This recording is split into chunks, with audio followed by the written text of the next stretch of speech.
Alors, je propose au moins 30 minutes de débat. Voilà, et donc je vous laisse la parole. Moi-même, je souhaite intervenir, mais je vous laisse commencer et je interviendrai dans le débat ensuite. Qui veut commencer? Alors, ça peut être soit une intervention en réaction aux différents sujets évoqués par Baptiste et son ouverture finale sur l'analyse du programme et son actualité, mais ça peut être aussi des questions plus historiques que son intervention vous inspire.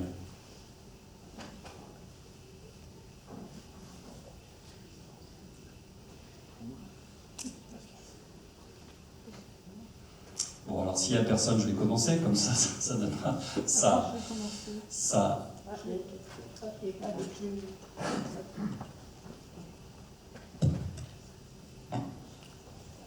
C'est un peu la dernière phrase de l'intervenant qui m'interpelle, qui me conduit à intervenir.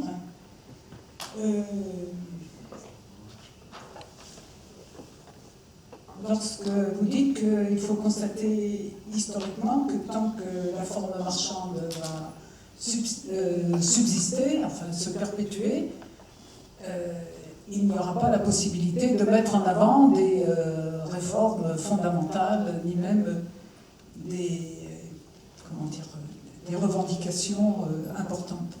Alors, ça a été, vous l'avez évoqué un peu, mais est-ce qu'on ne peut pas dire quand même que le programme du CNR, c'est du moins moi de cette manière que je l'appréhenderai, est une réponse de collaboration de classe entre De Gaulle et les organisations politiques et syndicales en réaction à une mobilisation extrêmement importante qu'il y avait dans les entreprises, dans les usines, les comités d'usine qui étaient constitués et qui remettaient en cause, selon une appréciation qu'on peut dire, à la fin de la guerre, où il y avait un mouvement révolutionnaire.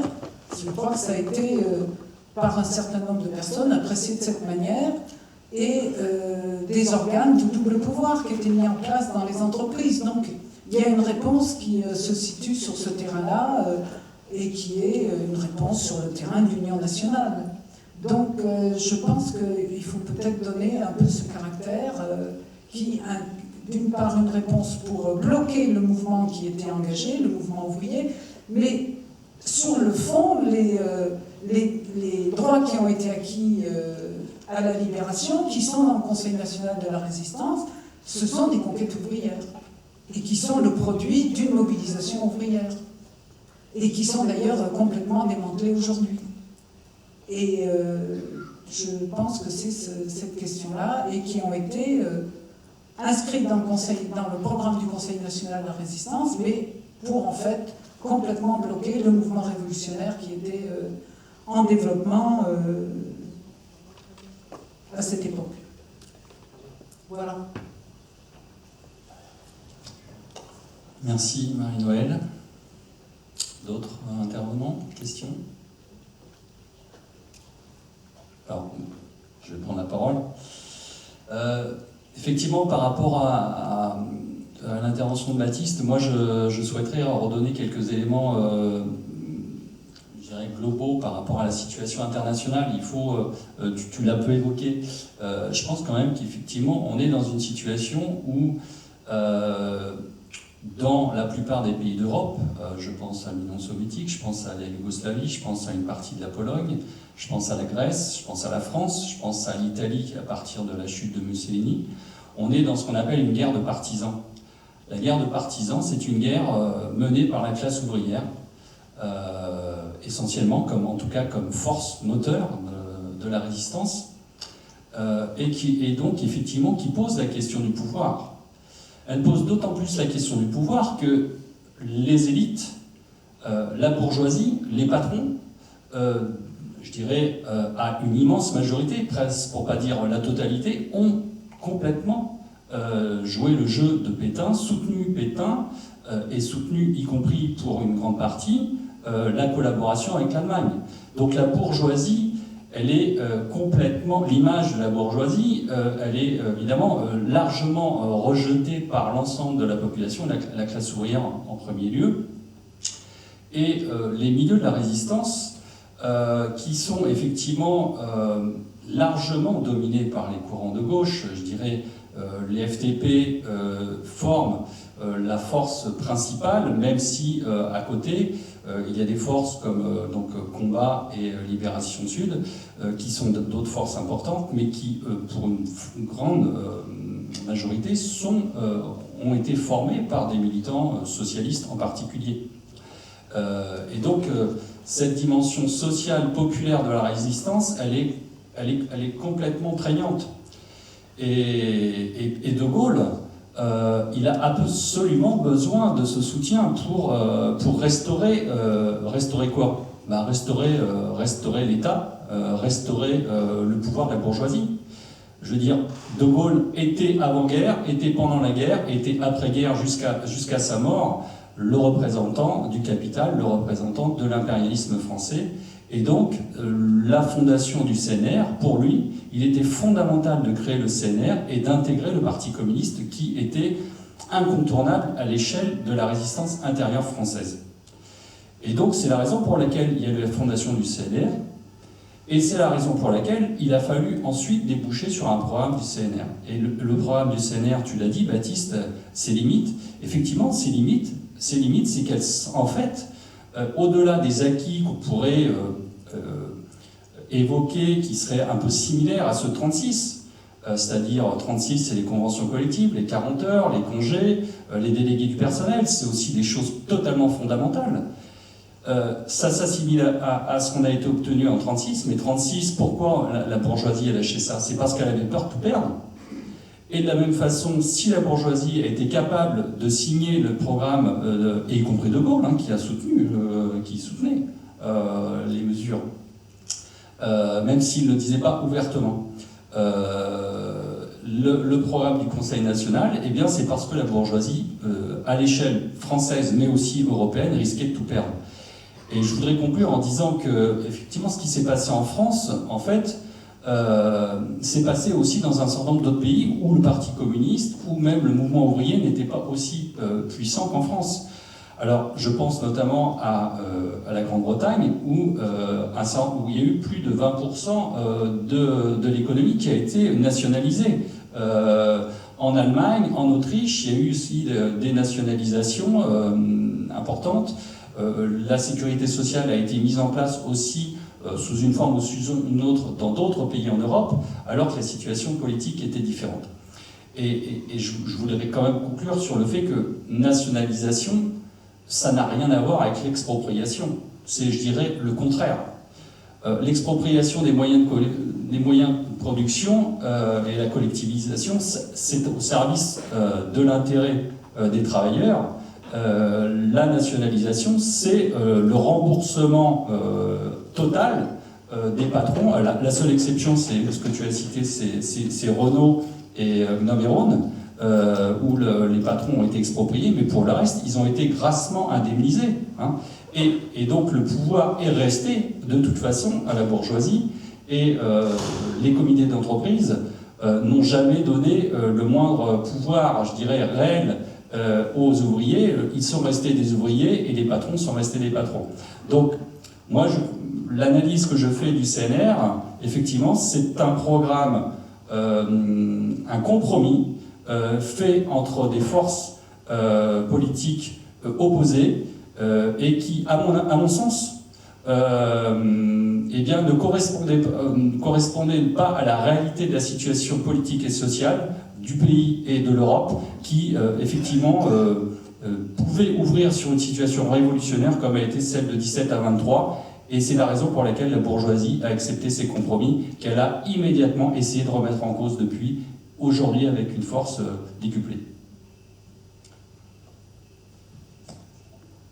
Voilà, donc je laisse la parole à la salle. Je réponds à ton amendement. Si tu veux commencer, vas-y, Baptiste. On peut proposer à Baptiste de faire une première réponse et puis ensuite d'autres intervenants, si vous voulez. Non, bon, allez-y.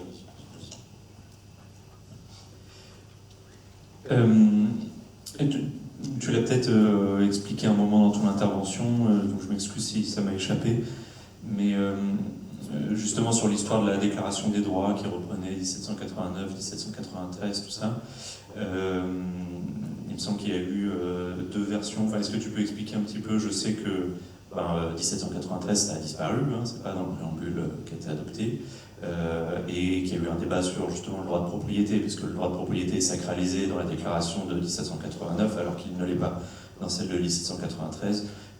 Voilà, donc c'est peut-être plus d'éléments pour éclairer là-dessus. Je ne sais pas si c'était en lien avec justement le premier référendum perdu, et puis le deuxième. Voilà. Merci.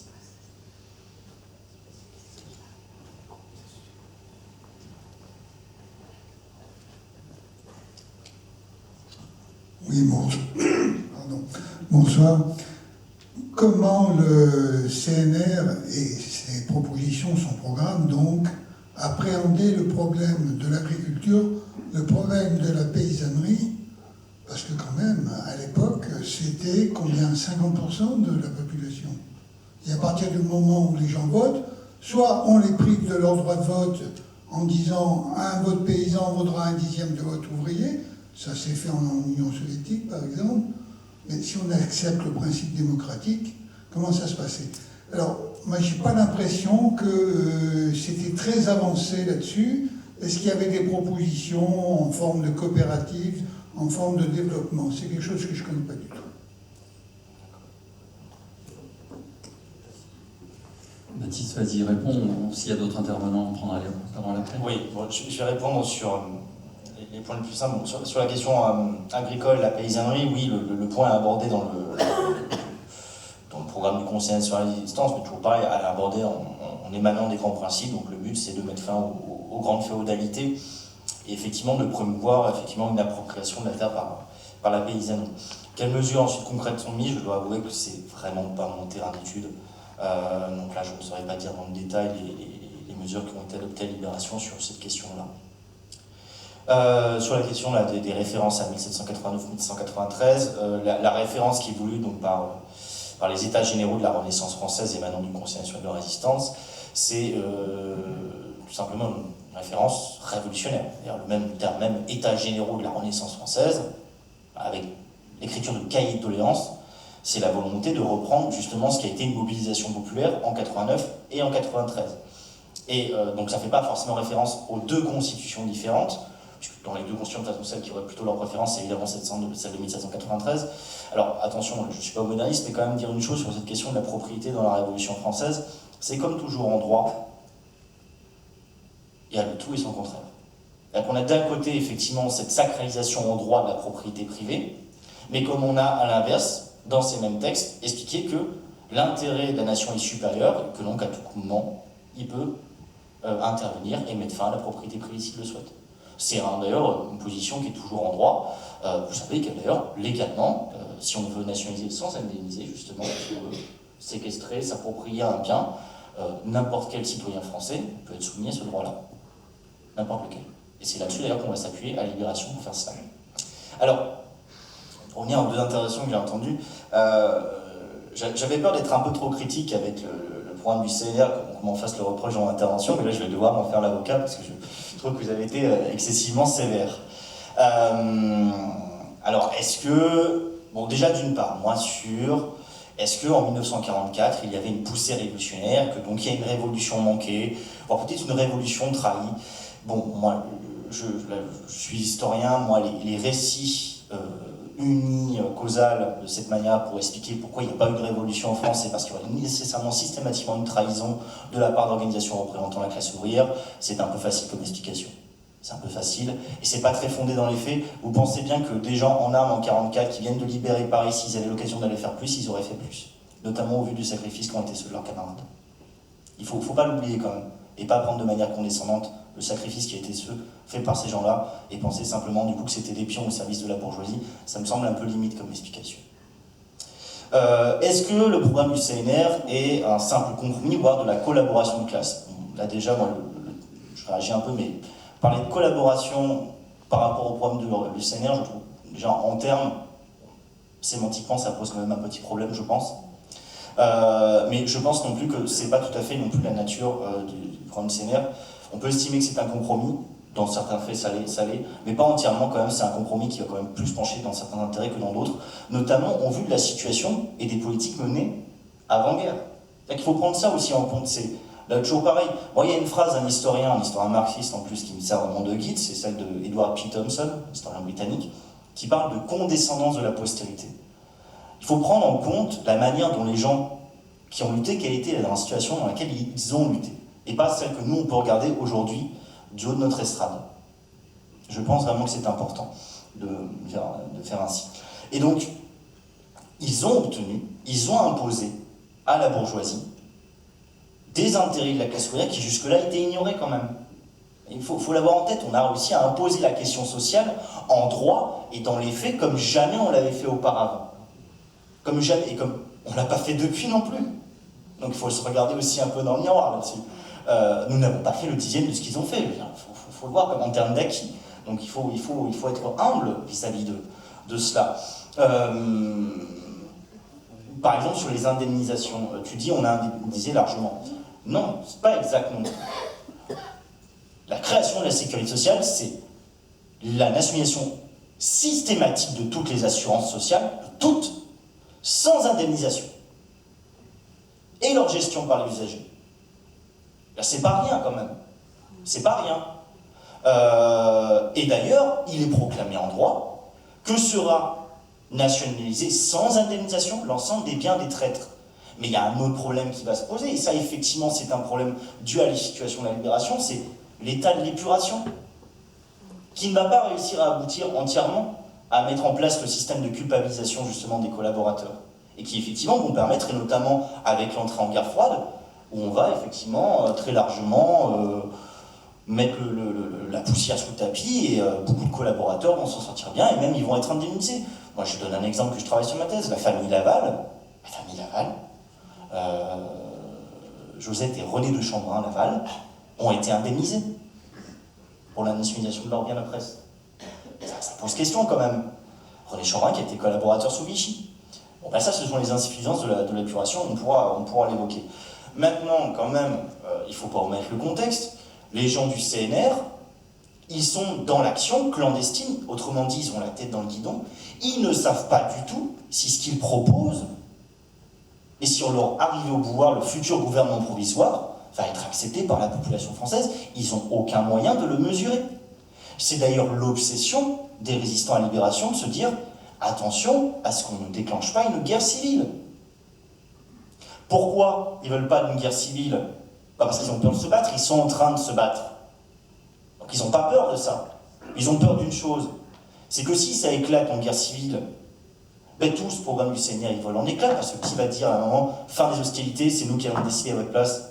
Ben les Alliés, les Américains. Et oui, il y a un enjeu quand même là-dessus à se dire on va pouvoir obtenir ces acquis parce qu'on va empêcher justement une nouvelle ingérence étrangère, et c'est tout l'enjeu justement de la fondation du CNR et du Comité français de libération nationale. C'est un sujet important, parce que dans les pays où il n'y a pas eu cette unification-là de la résistance, il y a eu des guerres civiles, qui sont proclamées comme guerres révolutionnaires. On en a eu en Grèce. Ça a donné quoi? La dictature des colonels, avec le soutien américain. Et l'OTAN, exactement. Donc si on souhaite d'avoir des martyrs de l'histoire, c'est très sympathique les martyrs de l'histoire, mais moi je préfère obtenir les acquis que ces résistants nous ont obtenus, y compris avec des compromis, tout à fait, il est vrai, y compris parfois en étant trahis dans leur lutte, c'est tout à fait vrai, mais quand même, on n'a pas fait mieux depuis, je pense que du coup ça mérite d'observer ça quand même avec une certaine humilité et une certaine reconnaissance. D'autres intervenants ou questions?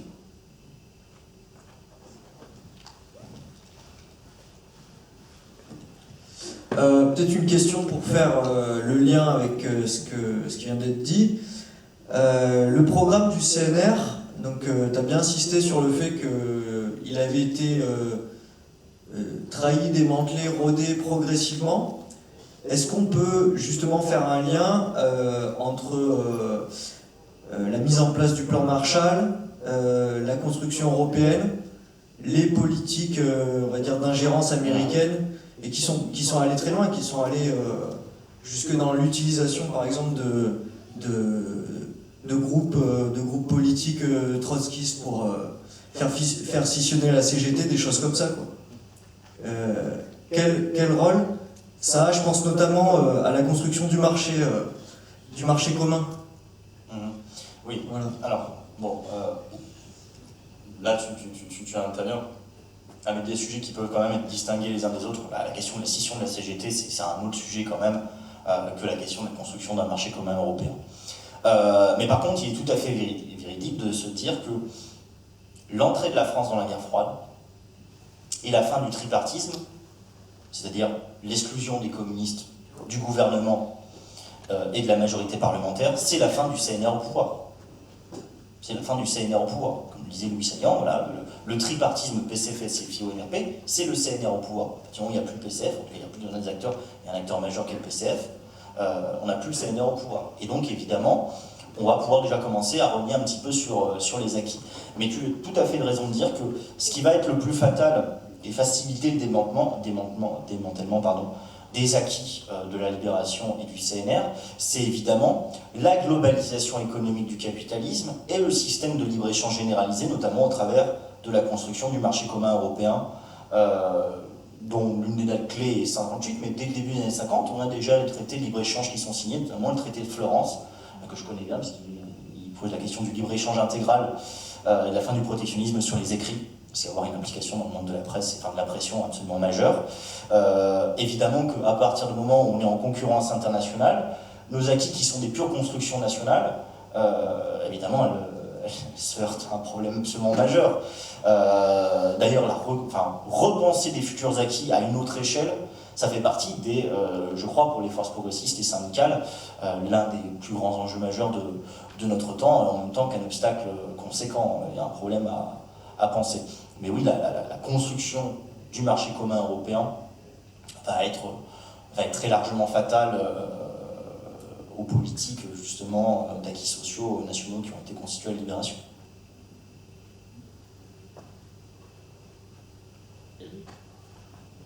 Notamment sur la question des monopoles de fait, le droit européen déclare qu'il ne peut pas y avoir de monopole de fait. Enfin, en tout cas, la transformation du monopole de fait en propriété publique, le droit européen dit il ne doit jamais y avoir propriété publique et monopole de fait. Donc c'est pour ça qu'on est en train de démanteler les quelques monopoles de fait en propriété publique qu'on avait, notamment, moi je pense notamment à la transformation du statut de la SNCF et aux futures concurrences qui vont se jouer sur le réseau ferroviaire dans les années à venir. Est-ce que vous connaissez Annie Lacroix-Ris? Bien sûr. Elle est venue 2 fois ici, dans cette salle. Donc la dernière fois, elle a fait un bouquin, la non-épuration. Il est vrai que, elle parle de Robert Schuman, qui avait ôté les pleins pouvoirs à Pétain, qui a été légèrement puni en 1946, comme ça, mais après qui est redevenu ministre, et qui est un des fondateurs de l'Union européenne, qui était anticommuniste, réactionnaire, catholique, fasciste presque. Et puis il faudrait rappeler que De Gaulle aussi, il était membre de l'Action française, il ne faut pas oublier ça, en 1930. Historiquement, il y en a beaucoup qui le disent.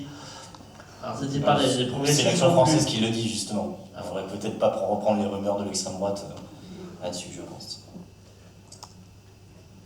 Je répondais à toi. Oui, sur la question de l'épuration, c'est une question absolument passionnante, assez complexe en réalité, de mon point de vue. Moi qui travaille notamment sur la question de l'épuration de la presse. On a 2 manières de voir les choses. Il est tout à fait vrai que l'historiographie, depuis une trentaine d'années, a beaucoup avancé sur ce sujet-là. Et je vous invite tous à lire un ouvrage qui fait une très grosse synthèse et qui fait vraiment tout le sujet, qui est l'ouvrage de Fabrice Virgili et François Roquet, qui s'appelle « Les Françaises et les Français dans l'épuration », face à l'épuration. Il est tout à fait vrai qu'on a démonté un certain nombre de mythes autour de l'épuration, comme le concept d'épuration sauvage et le prétendu massacre de 10 000 Français durant l'année 1944 à la Libération. Aujourd'hui, ce chiffre, très largement, il est faux.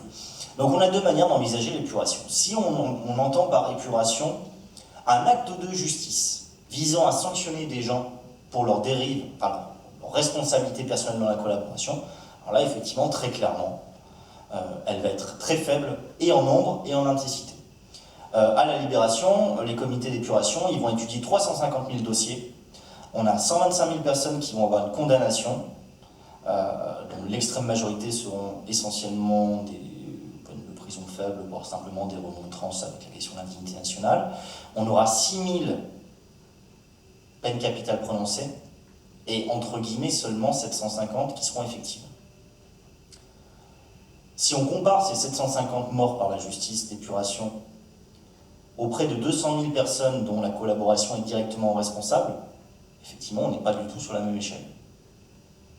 Donc il y a un contraste entre les dégâts qu'a fait la collaboration et la sanction juridique qu'il y a eu après-guerre. Mais moi, je vous invite quand même, et notamment, à envisager les politiques de la libération comme aussi une forme d'épuration. Parce que, et ça c'est l'un des enjeux de mes travaux, c'est de montrer que l'épuration, c'est pas juste la question de la responsabilité des personnes et de la sanction des collaborateurs, c'est aussi la volonté d'épurer la société française d'un mal qui est à l'origine du collaborationnisme. D'accord ? Et donc les réformes sociales et économiques qui sont menées, elles visent aussi à une logique d'épuration. On va justement vouloir épurer la société française du trop grand pouvoir des forces de l'argent. Et ça, il ne faut pas le sous-estimer parce que ça conduit à mener des politiques que moi j'estime d'épuration qui sont massives. Je vais parler enfin de la presse.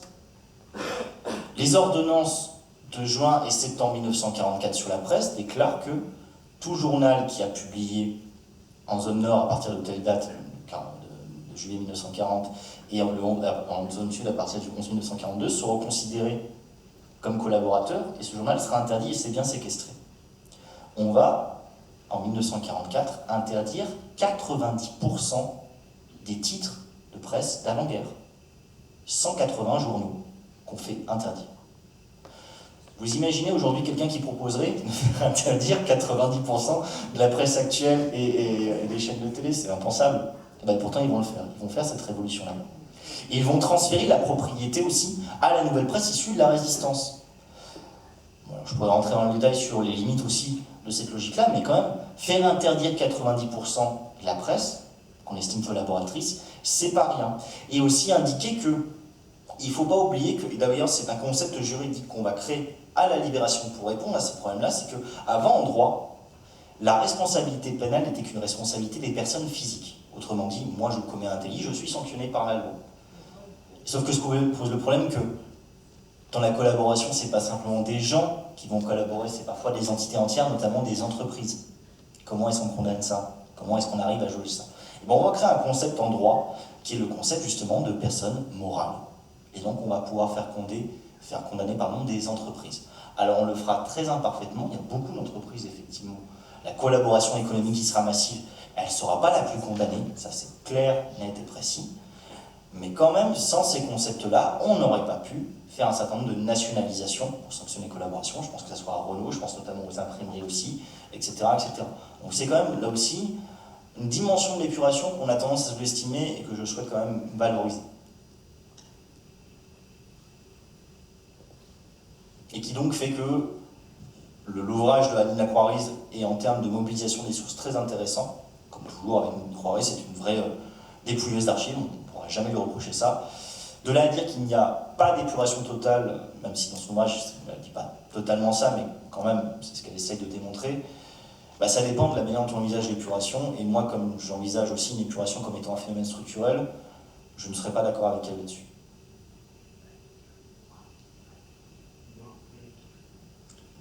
Guy. Oui, moi je voudrais faire un peu le relais par rapport à la situation un peu d'aujourd'hui, quoi. On parle de la sécurité sociale, on parle des statuts, on parle du fonctionnement des entreprises publiques, la SNCF, EDF, etc., etc. Mais le constat est quand même très préoccupant et inquiétant. La sécurité sociale aussi qui sont en train de la démembrer complètement. Et il n'y a pas de résistance, quoi. Si on peut reprendre le mot de résistance, il n'y a pas de résistance aujourd'hui, ou très peu, quoi. Il n'y a pas d'action pour combattre ce qui est en train de se passer, quoi. Voire même, j'ai l'impression qu'il y a une forme d'organisation pour endormir un peu les masses avec la montée du Front National, quoi. Je sais pas, il y a quelque chose qui se passe là qui, pour moi, me préoccupe, quoi.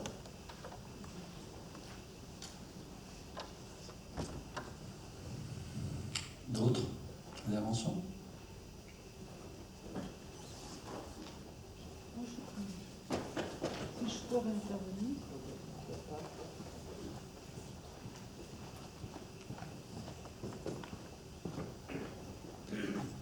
Oui, enfin, peut-être que je comprends pas vraiment, mais pour moi, le CNR, c'est pas quelque chose en soi. Le CNR, c'est vraiment l'expression d'un rapport de force entre les classes sociales, qui s'exprime en particulier donc, sur un puissant mouvement ouvrier. C'est pas la révolution socialiste, on est bien d'accord, c'est pas ce qui se passait en 43, 44, 45, c'est pas ça. Mais il y avait une puissante lutte des classes qui, je crois, on n'a pas connue depuis, en France en particulier. La constitution de comités d'usine, ça existait. Le fait que, par le biais, ce que j'ai compris de votre intervention, c'est que les comités d'entreprise, c'était une façon de reprendre en main des comités qui étaient constitués dans les usines, et en même temps que l'État bourgeois reprenne en main la situation, je pense qu'on ne peut pas séparer le Conseil national de la résistance autrement qu'en disant que c'est l'expression d'un rapport de force entre les classes. Et toutes les conquêtes ouvrières, c'est des conquêtes ouvrières qui sont l'expression d'un rapport de force. Dans les stages syndicaux, quand on parle de la sécurité sociale, on dit que c'est l'expression d'un rapport social entre les classes. C'est à un moment donné, il y a eu un rapport social entre les classes qui se sont exprimés pour différents intérêts à l'intérieur du CNR qui ont abouti à la sécurité sociale. Aujourd'hui, on est pratiquement à l'opposé. Le maire vient d'expliquer que pratiquement il faut supprimer une majorité des droits et des cotisations, le principe fondamental sur lequel est fondée la sécurité sociale, pour le remplacer par une étatisation et par non plus la solidarité nationale, mais l'aide sociale. Donc c'est ces dernières déclarations. On est dans une situation vraiment de régression sociale aujourd'hui. Si on le compare à 1943, 44, 45, qui s'est prolongé d'ailleurs jusqu'en 47 par des grèves quasiment qui débordaient les organisations. Les grèves qui se sont développées en 1947, ce n'étaient pas des grèves pour lesquelles les organisations syndicales étaient à l'initiative. Après, les organisations syndicales en ont repris la tête et les ont restructurées. Mais au départ, ce n'était pas ça. Donc, le CNR, ce n'est pas quelque chose en soi. Et la preuve, c'est qu'aujourd'hui, dans une situation de dégradation des rapports sociaux entre les classes, eh bien, on est dans une situation de régression considérable.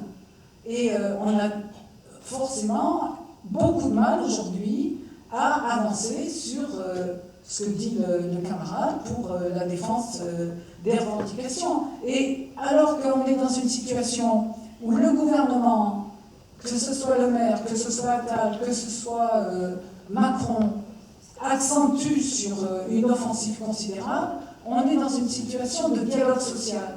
Mais le dialogue social, où est-ce que ça mène? Sinon, à ne pas poser la responsabilité du gouvernement et à ne pas affronter le gouvernement. Merci.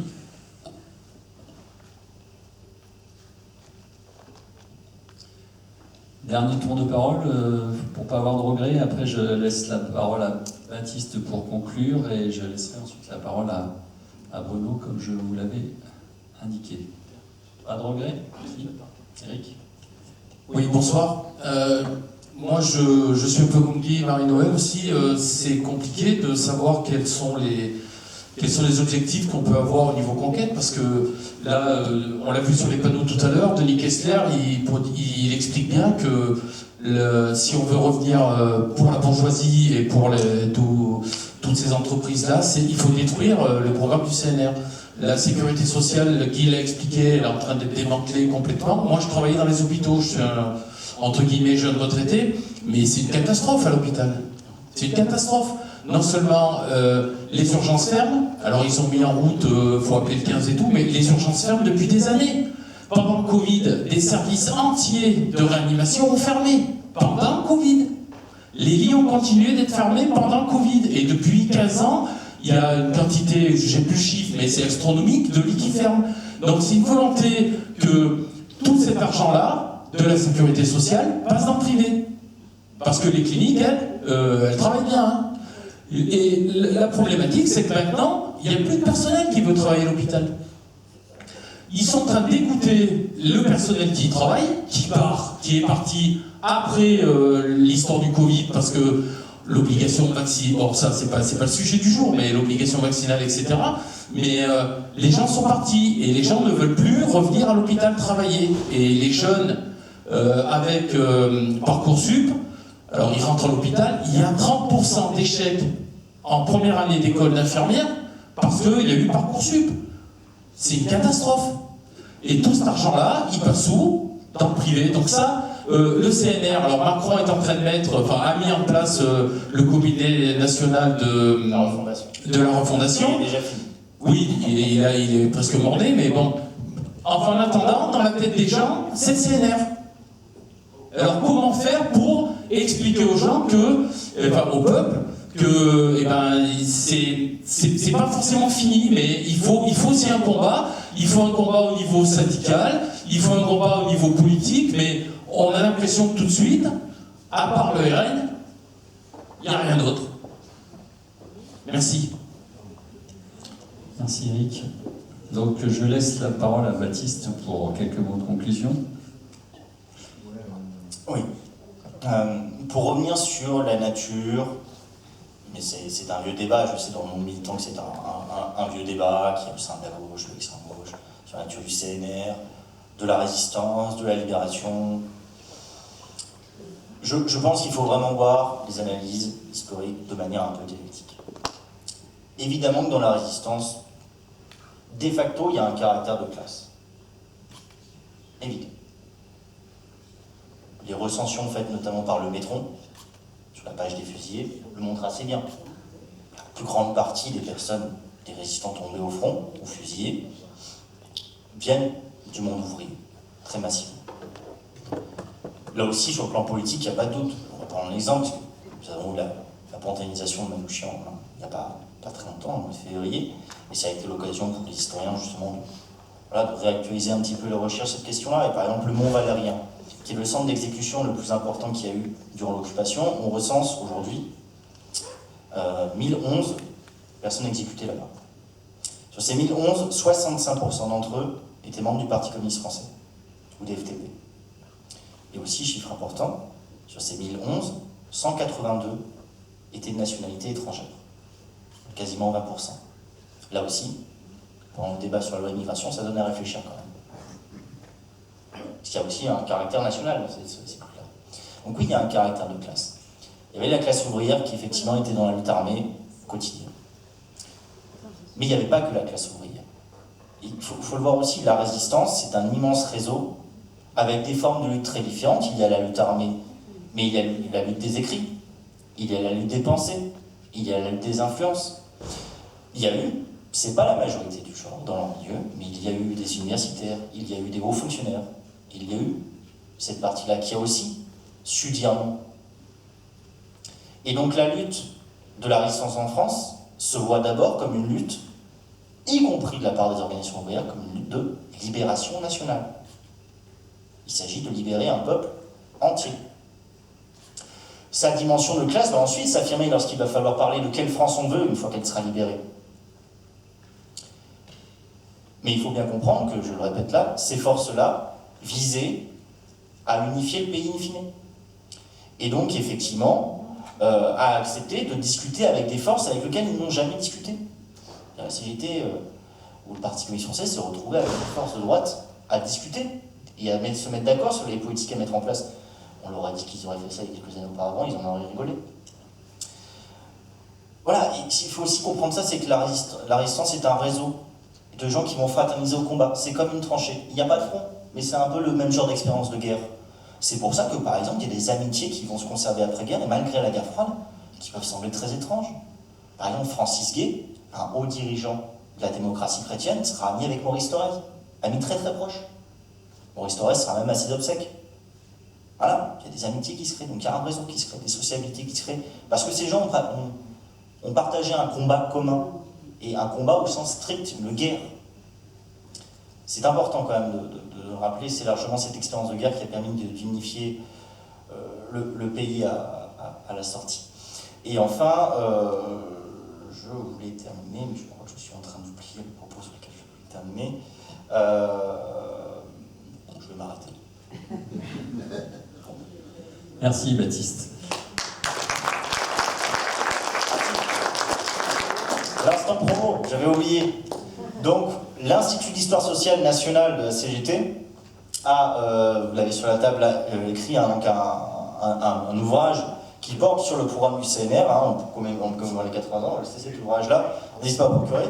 Petit complément, parce que je dis que c'est moi qui en suis chargé, le dossier, parce qu'il y a 2024, il y a l'anniversaire du CNR, mais il n'y a pas que le CNR à fêter, il y a plein de choses à fêter, il y a à commémorer, il y a la mort effectivement du groupe Manouchian, il y a la libération de Paris, etc., etc.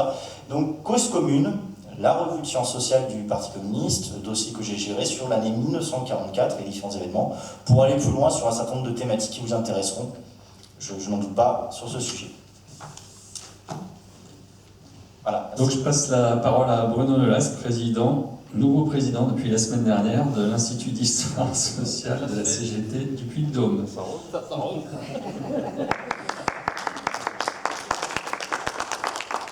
Donc merci à tous d'être venus à cette conférence. On était une cinquantaine. Donc je voulais aussi remercier Baptiste Giron, l'intervenant, remercier Eric pour avoir présidé la conférence, remercier donc Jean-Louis Gesta qui enregistre la conférence et le débat, qui va aussi le monter après, et ce qui va nous permettre de le mettre sur YouTube, et remercier la technicienne de la ville de Clermont, Pauline Latellerie.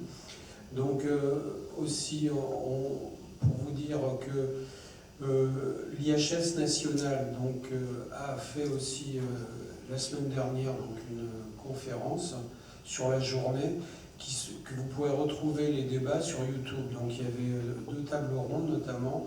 Il y avait une première table ronde, ça dure presque 1h30, fait 1h29 je crois. C'est les jours heureux, c'est avec plusieurs historiens. Autour de Maryse Dumas, donc il y avait comme historien Michel Margueras, Jean-Marie Pernaut, Claire Andrieux et Michel Pigenet, qui donc évoquent la question du CNR, ce qui a été abordé. Il y a ce que l'on a abordé aujourd'hui, plus il y a eu quelques notions aussi qui ont été abordées sur le programme du CNR, le keynésianisme. Pourquoi en Angleterre ça ne s'est pas passé de la même manière? Parce que donc, si vous voulez approfondir, vous pouvez aller le regarder. Et puis il y a une autre intervention d'1h20, Écrivons les jours heureux, la suite, avec donc les responsables syndicaux, les différents responsables syndicaux, donc Sophie Binet pour la CGT, Frédéric Souillot pour FO, François Omril pour la CFE-CGC, Muriel Guilbert pour Solidaire, Benoît Test pour la FSU et Marie-Lise Léon pour la CFDT. Donc aussi pour vous dire que nous on a une table ici, donc on propose des adhésions à l'IHS pour ceux qui veulent nous soutenir, donc l'adhésion est à 5 €, après vous pouvez nous soutenir. Il y a des dons possibles, on invite aussi les syndicats, s'il y en a qui sont dans la salle, à faire adhérer donc à l'IHS, puisque donc une conférence comme ça a des coûts pour nous. Par exemple, on a acheté donc les panneaux d'exposition donc de l'IHS national, les 8 panneaux d'exposition que vous pouvez voir en partant, donc qui nous ont coûté quand même 150 €. Les cahiers d'histoire, on en a acheté un certain nombre, donc on voulait revendre